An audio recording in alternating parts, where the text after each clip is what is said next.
वो मोना जी को बुलाया मैंने। इस विषय पे बोलने का मौका दिया माननीय अध्यक्ष जी। ये मेरे लिए बड़े गर्व की बात है कि प्रयागराज मेरी जन्मस्थली भी है और मेरी शिक्षा भी उसी जगह हुई और लंबे समय तक हमने माघ मेला और कुंभ देखा है। महाकुंभ, ये सच है कि महाकुंभ सनातन परंपरा का सबसे गौरवशाली पर्व, प्राचीन भारतीय की आस्था को देखते, सनातन धर्म की आस्था को देखें तो महाभारत से लेकर रामायण तक, ऋग्वेद से लेकर मत्स्य पुराण तक, हर जगह कुंभ के आयोजन का वर्णन किया गया। ये कहने का तात्पर्य यही है कि कोई महाकुंभ पहली बार नहीं हुआ। ये सदियों से, कई हजार वर्षों से ये परंपरा चली आ रही और ये हमारी सनातन संस्कृति की संपूर्णता, सप्रभुता और सार्वभौमिकता का सबसे बड़ा समागम। माननीय अधिष्ठाता महोदय, एक बड़ा आयोजन था और जैसा कि हम सब लोगों ने देखा कि हर जगह प्रचार प्रसार के माध्यम से लोगों को आमंत्रित किया जा रहा था। बहुत अच्छी बात थी, आस्था का विषय था और लोग पहुंचे भी। लगभग जैसा कि 5,000 करोड़ से अधिक के भारी भरकम बजट के साथ इसका आयोजन हुआ और आवश्यकता पड़ती तो इससे भी ज़्यादा बजट बढ़ाया जाता, उसमें मुझे लगता नहीं कि किसी को कोई दिक्कत होती। सब कुछ जिस तरह से चला बनाया गया, उसका वातावरण बनाया गया।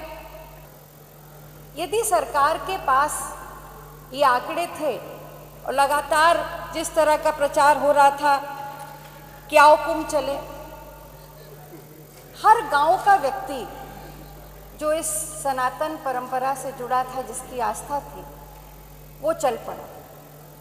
और केवल उत्तर प्रदेश में नहीं, इस देश के कोने कोने से लोग वहां पे पहुंचे और देश के ही नहीं, बहुत सारे लोग जो विदेशों से आए वो भी अपनी श्रद्धा को पूरा करने के लिए संगम तक पहुंचे।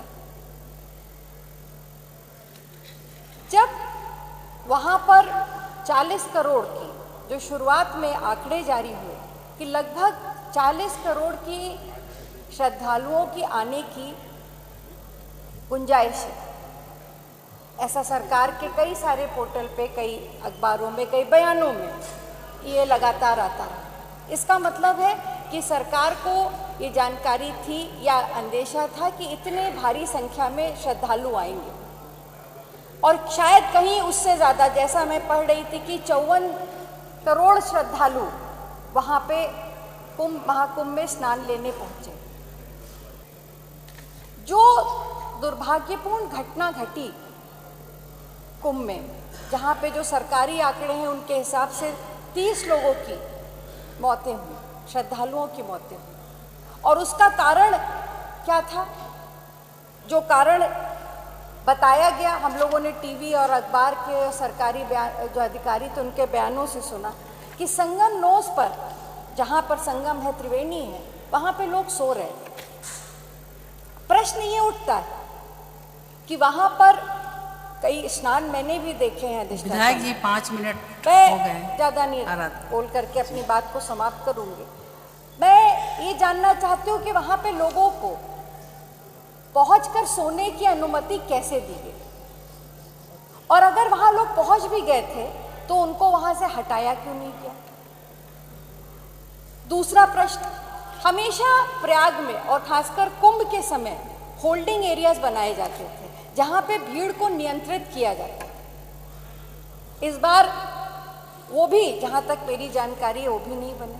मैं सिर्फ एक चीज़ कहना चाहती हूँ कि जिस घटना में इतने लोगों की जान गई और अभी तक वो आंकड़े स्पष्ट रूप से नहीं किए गए, क्योंकि अभी भी बहुत सारे लोग अपने प्रियजनों को ढूंढ रहे हैं। बहुत सारी गाड़ियां पार्किंग लॉट में ऐसी खड़ी हैं जो अनक्लेम्ड हैं, वो लोग कहाँ गए? इसका सीधा सा मुझे माननीय मुख्यमंत्री जी विधायक जी कि उनकी पूरी अवंछा यही थी कि ये कुंभ बहुत अच्छे से हो, श्रद्धालु वहां पहुंचे, पर अनुभवहीनता थी वहां पर। जो private organisation Manoj Pandey ji company को अगर आपने इतने बड़े प्रबंधन का मौका दिया तो मैं मानती हूं कि ये सबसे बड़ी कमी थी। अगर आप अपने अनुभवशाली अधिकारियों को वहां पे प्रबंधन के लिए भेजते तो शायद इस तरह की अव्यवस्था और दुर्घटना से बचा जा सकता। माननीय सभापति जी, मैं सिर्फ इतना कह के अपनी बात को समाप्त करूंगी अधिष्ठाता महोदय कि ये जो वहां पे अव्यवस्था हुई, हम सबको इसका दुख है, इसका हम संवेदना है। सबसे पहले तो इस सदन में उसके ऊपर संवेदना व्यक्त की जानी चाहिए। जो लोग जो श्रद्धालु वहाँ मरे, मेरी मांग है कि इस सदन में इस पे श्रद्धांजलि अर्पित होनी चाहिए और जो भी लोग इस अव्यवस्था के लिए भागीदार हैं उन पर कड़ी उनकी जांच हो करके, मैंने जहाँ तक मेरी जानकारी एक कमेटी बनी है उसकी रिपोर्ट आ जाए तो उस पर अब पूरी कार्यवाही होनी चाहिए ताकि समाप्त इस तरह करिए की बड़ी घटना बहन जी, समाप्त नहीं करिए। हो। बहुत बहुत धन्यवाद अधिष्ठाता महोदय।